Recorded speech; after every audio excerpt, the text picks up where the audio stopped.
Olá pessoal, tudo bem com vocês?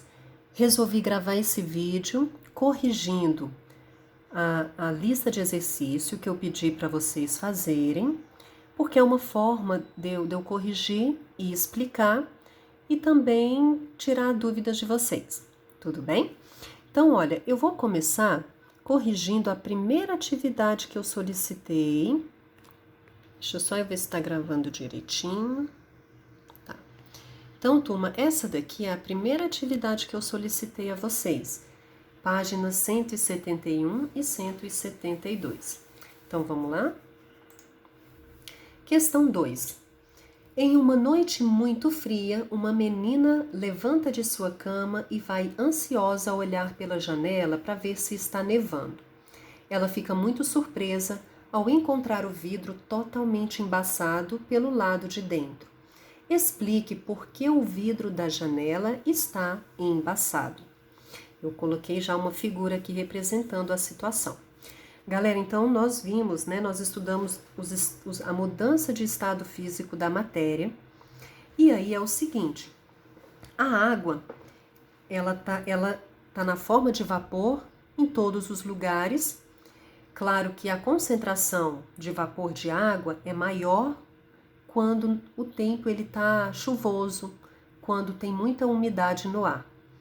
Então é o seguinte, esse vapor de água presente na atmosfera, quando ele encontra temperaturas menores, ele se condensa. O que é condensação? É a passagem da matéria no estado de vapor para o estado líquido.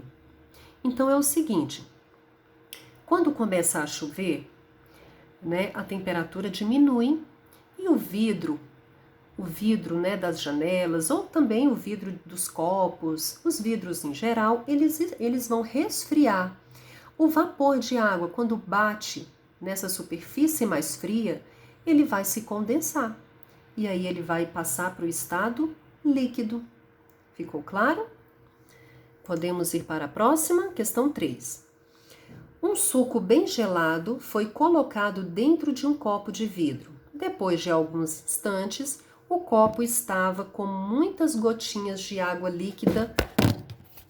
Acidente de percurso, me desculpem. O copo estava com muitas gotinhas de água líquida no lado externo. No caderno, copie a melhor explicação entre as alternativas a seguir e justifique. As gotas no lado externo do copo vêm da água do suco. As gotas no lado externo do copo vêm do vapor de água que existe no ar. Alguém deve ter molhado o copo, pois não há outra explicação. Turma, pela explicação da questão anterior, nós sabemos que as gotas no lado externo do copo vêm do vapor de água que existe no ar. Então essa daí tá muito fácil. Coloquei até uma figura aqui exemplificando, olha, quando você coloca água gelada em um copo de vidro ou um suco, as paredes do copo resfriam, o vapor de água que está aqui do lado de fora bate nesse copo, nesse vidro, mais frio e se condensa. Ficou claro? Questão 3. Questão 4. Em uma cidade serrana, localizada na região sul do Brasil, uma família descobriu que alguns canos de sua casa estavam rachados. Isso foi percebido após um período de frio intenso, com geadas frequentes. A água congelou e com o congelamento surgiram rachaduras nos canos. Explique por que isso aconteceu. Galera, a água, ao longo da vida, escolar de vocês vão perceber que a água ela é um líquido muito atípico dos demais. Uma característica peculiar da água é que a água no estado sólido, ela ocupa um volume maior, porque as partículas ali, as moléculas de água, elas ficam mais afastadas umas das outras. A maior parte das substâncias isso não acontece. Mas a água, ela tem esse comportamento diferenciado. Então, a água no estado sólido, as moléculas de água, elas estão mais distantes umas das outras, portanto, ela vai ocupar um volume maior. E outra característica também da água interessante é que a água no estado sólido, ela tem uma densidade menor também, devido justamente porque ela ocupa um volume maior. Por isso que o gelo flutua na água, né? Você tem um copo ali cheio de água, você adiciona o gelo fica boiando, ele fica, né, sobrenadando ali na água líquida. Porque o gelo, a água sólida, que é o gelo, é menos denso do que a água líquida. Então, voltando aqui à nossa explicação, os canos racharam porque a água congelou. Quando a água congela, ela ocupa um volume maior. Essa figura aqui que eu coloquei, olha só, se você enche até o talo aqui, uma garrafinha com água e coloca no congelador. Gente, ela pode rachar, a tampinha pode, né, explodir aqui, porque ela vai ocupar um volume maior quando ela é congelada. Então, quando você for congelar suco, quando você for congelar água, deixe um espaço vazio na garrafa para que isso não aconteça. Tudo bem? Isso também acontece com cerveja, com refrigerante que tem água na sua composição. Então, a cerveja e o refrigerante também, quando congelam, eles também tendem a explodir, né, se tiver muito cheio. Normalmente, eles deixam um espaço vazio por segurança. Mas, às vezes, principalmente, né, se for refrigerante e cerveja que está na latinha ali, ela normalmente explode, porque não tem muito espaço vazio ali dentro para comportar o aumento do volume da água. Questão 5. Quando a temperatura do ambiente está muito baixa, forma-se uma pequena nuvem junto ao nariz ou à boca quando uma pessoa libera o ar dos pulmões pela expiração. Explique esse fenômeno. Galera, olha só que interessante, né? Isso daqui acontece quando você está num ambiente frio. O vapor, quando você libera, né, a sua respiração, na sua respiração tem gás carbônico, tem nitrogênio, mas também tem vapor de água. Então, o vapor de água, ele sai aqui do nosso corpo na temperatura que nosso corpo está. Se o meio externo está muito frio, esse vapor de água em contato com a temperatura muito baixa, ele vai se condensar. E aí forma essa fumacinha, né? Como se o ar, né, que a gente libera, ele começa a virar aqui, olha, gotículas de água. E aí você consegue visualizar nitidamente, né? Então, isso é devido à condensação do vapor de água que sai do nosso organismo, tá bom? Isso acontece porque o ambiente externo está muito mais frio do que a temperatura corporal, do que nossa temperatura corporal. Galera, tá dando para ver aí direitinho? Deixa eu ajeitar aqui. Dá a impressão que o celular vai abaixando, mas acho que não. Então vamos lá, questão 6. A respeito do ciclo da água na natureza, responda. Qual é a relação entre a chuva e as reservas subterrâneas de água? Turma, vocês já estudaram o ciclo hidrológico da água. Então a água no nosso planeta, ela sempre está, ela vai estar sempre seguindo um determinado ciclo, né? A chuva é quando tem a condensação das nuvens, e aí condensação, claro, vai ter a água líquida, cai sobre a superfície da terra. Essa água, ela vai molhar, né, tudo que está aqui na superfície da terra. E grande parte dessa água, ela é absorvida pelo solo. Por daí a importância de não sair pavimentando todo, né? Tem pessoas que gostam de pavimentar tudo que vê. Não pode ver um gramado, um local onde não tem cimento, que ele já quer pavimentar e cimentar. O ruim disso é que diminui a quantidade de água que é absorvida pelo solo. E o que significa essa água que é absorvida? Essa água absorvida, ela vai alimentar os nossos aquíferos ou os nossos lençóis freáticos. Então, a água da chuva, ela cai sobre a terra, sobre o solo. Se esse solo ele está permeável, ele permite que a água atravesse todo o solo e caia lá em profundidades bem grandes que vai abastecer os lençóis freáticos. E o que favorece isso? As raízes das plantas. Por isso que as árvores também, as florestas, têm uma relação importantíssima com isso.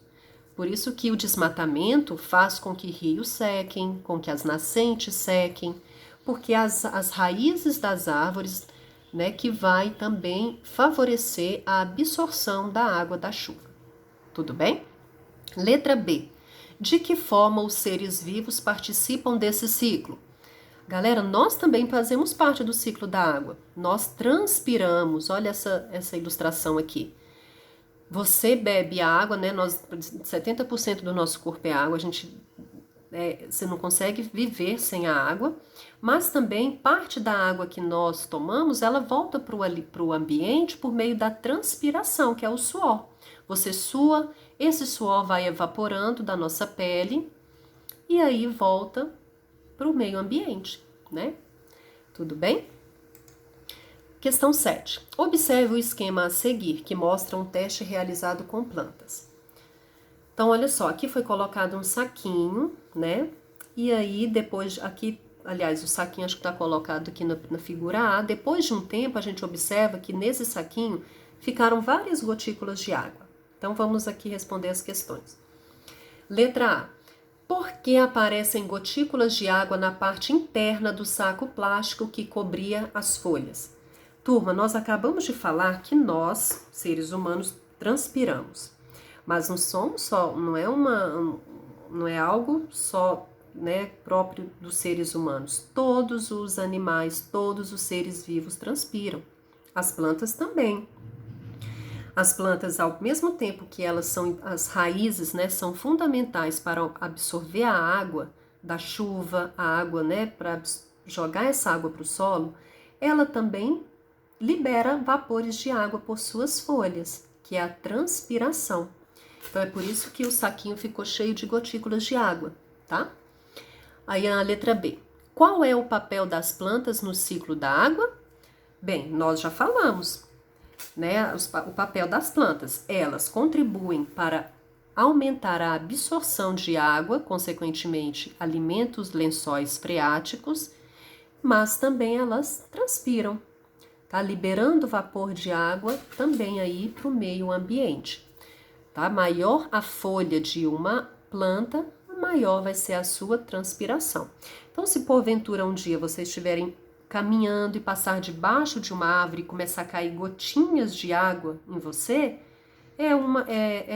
a planta está suando, está transpirando, tá? Não necessariamente é que algum pássaro, alguma ave fez xixi em você, tá? Pode ser também, mas também as plantas liberam água pela transpiração. Questão 8. Considere a seguinte situação. Ao sair da piscina, em dias de sol e com vento, é comum sentirmos frio assim que nosso corpo molhado entra em contato com o vento. Depois de um tempo, mesmo sem que a gente se enxugue, nossa pele seca. Explique os dois casos com base nos conceitos estudados no capítulo. Galera, então primeiro aqui, olha, por que quando você sai, aqui tem na figura tem um menino saindo da piscina. Por que quando você sai da piscina, em dias de sol com vento, você sente frio? Galera, quando você sai da água, seu corpo está todo molhado, ok? Vamos lá. Então, olha, a água no seu corpo, ela está aqui, no estado líquido, tranquilo? Essa água, ela vai evaporar. Ela vai passar aqui pela vaporização, vai se transformar em água gasosa. Quando para a água passar de líquido para gasoso, o que tem que acontecer? A absorção de calor. E de onde que a água retira calor? Do nosso corpo. Por isso que você sente frio. E esse processo, ele pode ser acelerado se tiver muito vento. Então, o que você pode fazer quando tiver muito calor? Você vai para o banheiro, você se molha, saia molhado e fique lá na frente do ventilador. O vento, ele vai favorecer essa mudança de estado aqui, ó. de água líquida para gasoso. E claro, vai absorver a água para fazer isso, vai absorver muito calor do seu corpo. Por isso que você sente um frescor, né? E você sente até um frio nessa situação. Tudo bem? E aqui, olha, tá falando, depois de um tempo, mesmo sem que você se enxugue, a sua pele seca. Gente, isso daqui é por causa da vaporização, né? Se tiver um dia muito quente, a vaporização ela é mais rápida. Mas mesmo que não tenha muito sol nem muito vento, aos pouquinhos a água vai evaporando. E aí você se seca, tá bom? Então é isso daqui. Por isso que a água é um local que nos refresca muito. Porque a água para evaporar do seu corpo, ela precisa de absorver calor. E aí ela vai retirar calor do nosso corpo. E seu corpo fica numa temperatura mais agradável. Questão 7. Questão 9, galera, perdão. Os termômetros modernos podem ser analógicos ou digitais. O modelo de termômetro analógico é constituído de uma haste de vidro que encerra em seu interior um canal muito fino chamado tubo capilar. Esse capilar pode conter álcool, em geral colorido, para facilitar a visualização, que se encontra em forma líquida na temperatura ambiente. Uma propriedade importante do álcool é a de sofrer grande dilatação quando sujeita a um aumento de temperatura e redução de volume com a diminuição da temperatura. O termômetro tem em sua parte inferior um pequeno reservatório também de vidro chamado bulbo, onde o líquido fica estocado. O bulbo é a parte que entra em contato com a superfície cuja temperatura deve ser medida. Então, galera, vocês entenderam aí o enunciado? Aqui nós temos a ilustração de um termômetro, né? Vamos para as perguntas. Letra A. O que acontece quando o termômetro entra em contato com um meio, ar, corpo humano, etc., que está a uma temperatura mais alta que a do álcool? Turminha, lembram quando a gente estudou estados físicos? Quando aumenta a temperatura, aumenta também a energia cinética das moléculas. Então, no sólido ali as moléculas estão organizadinhas, no líquido já começam a desorganizar, o gasoso está totalmente desordenado. E o plasma, que é um outro estado físico da matéria, né, onde os átomos se ionizam, que ainda precisam de mais energia. Então, turminha, quando tem um aumento de temperatura, aumenta a energia das moléculas e, consequentemente, a substância ela sofre uma dilatação. Olha aqui, né? Olha só como aqui, olha, no estado gasoso, olha só como as partículas estão mais afastadas umas das outras, porque ela vai se dilatando. No estado líquido também, elas vão ficando mais afastadinhas umas das outras. Tudo bem? Então, quando tem uma temperatura mais alta, no caso aqui, né, o álcool, né, que pegamos o álcool como exemplo, o álcool ele vai sofrer dilatação. E é por isso que aí ele levanta lá no termômetro, no tubinho do termômetro, ele vai se expandindo, vai levantando, ele vai se expandir e vai igualar a temperatura do seu corpo. E aí, até onde ele subir é onde vai ser medida a sua temperatura. Letra B. Sabendo que o ponto de fusão do álcool ao nível do mar é de menos 114 graus Celsius e o de ebulição é de 78 graus Celsius, qual é o intervalo de temperatura que um termômetro de álcool consegue medir? Explique sua resposta. Turminha, um termômetro, né, para ele funcionar, a substância que está no interior dele precisa estar no estado o quê? Líquido, né? No estado sólido ali no estado sólido ele não vai se expandir ali no tubinho do termômetro e ele não vai conseguir marcar a sua temperatura. Então, os termômetros, tem muitos termômetros que usam o mercúrio, não é? Mas o mercúrio, ele é um elemento altamente tóxico. Então, eles estão tentando eliminar esse elemento químico dos mercúrios. Além de ser tóxico, ele é bioacumulativo. Ele vai acumulando nos seres vivos. Então, se tem um rio que é poluído que está poluído por mercúrio, os peixes que estão naquele ambiente também está poluído. Se você ingere um peixe daquele rio, você vai também ficar contaminado, porque vai acumulando, tá? E aí ele tem esse efeito também, ele acumula nos seres vivos, tanto nos animais quanto nas plantas, etc. Então, turminha, a substância para ser usada em um termômetro, ela tem que estar no estado líquido. Então, olha só, aqui eu coloquei o gráfico do mercúrio. Em uma temperatura menor que menos 114, o mercúrio está no estado sólido. Então, aqui não rola dele ser usado. Então, o intervalo de temperatura que tem que estar, do mercúrio não, galera, isso aqui é o gráfico do álcool, tá? Mercúrio não, que a gente estava falando do mercúrio, eu me confundi. Então, o álcool, ele tem que estar, galera, nesse intervalo de temperatura aqui, olha, de menos 114 graus Celsius até 78 graus Celsius. Ele tem que estar no estado líquido.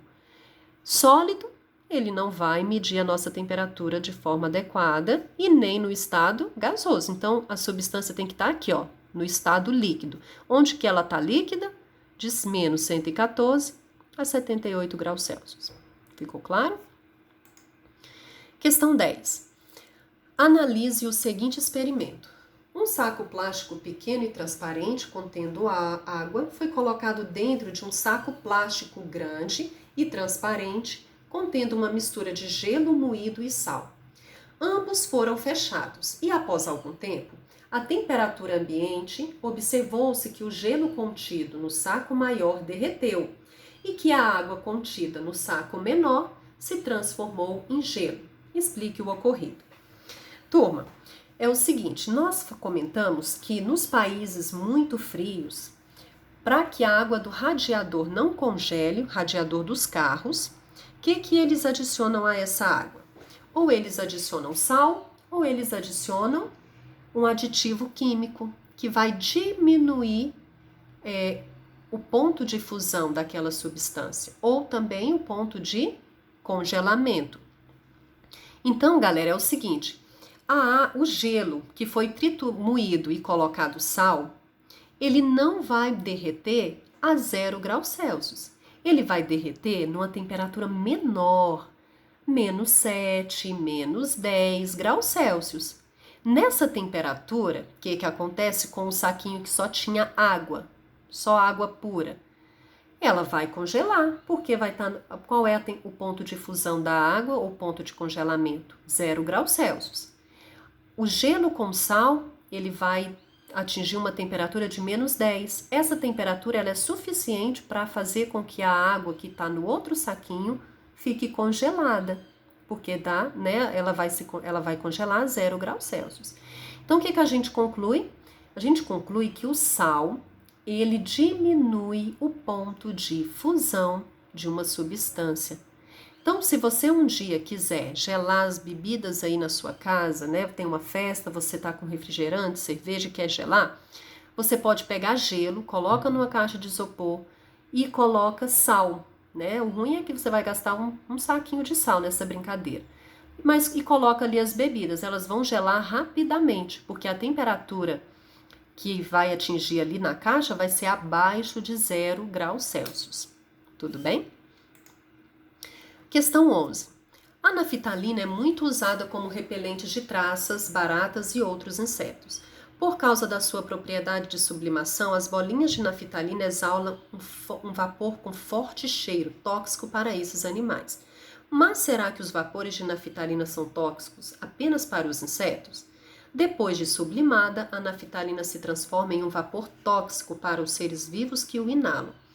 Os sintomas de intoxicação nos seres humanos e em animais de estimação por esse material incluem fortes dores de cabeça, irritações nos olhos, na pele e no sistema respiratório, confusão mental e, em casos de exposição frequentes, lesões no fígado e nos rins. Por isso, atualmente é muito reduzida a utilização de naftalina como repelentes de insetos. Questões. No caderno, escreva uma frase que relacione as palavras naftalina e sublimação. Turma, olha aqui, a naftalina ela é uma substância que ela sublima. O que é sublima? O que é sublimar? quando é uma substância que já passa do estado sólido para o estado gasoso.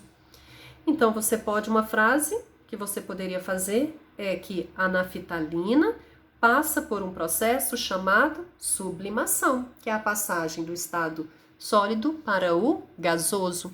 Essa que é a fórmula química da naftalina, que é a mesma coisa de naftaleno.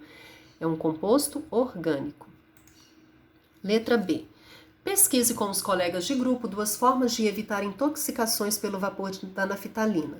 Conversem com os demais colegas de classe e promovam juntos uma campanha de esclarecimento para a comunidade escolar a respeito dos riscos do uso da naftalina. Bem, turma, não precisa formar grupos, nem discutir, né? Cada um aí era na sua própria casa, era só refletir um pouquinho sobre esse assunto. Então, o que a gente tem que fazer para quem, né, pretende usar essa substância e tem que se proteger? Tem que evitar, galera, aspirar os vapores de naftalina, protegendo o nariz, protegendo a boca, deixando a naftalina fora do alcance de crianças e de animais de estimações, né? Não manipular a naftalina com as mãos desprotegidas, deixar a naftalina em uma embalagem lacrada. Então, isso são algumas formas de nos proteger dos vapores tóxicos aí da naftalina. Tudo bem? Ficou claro?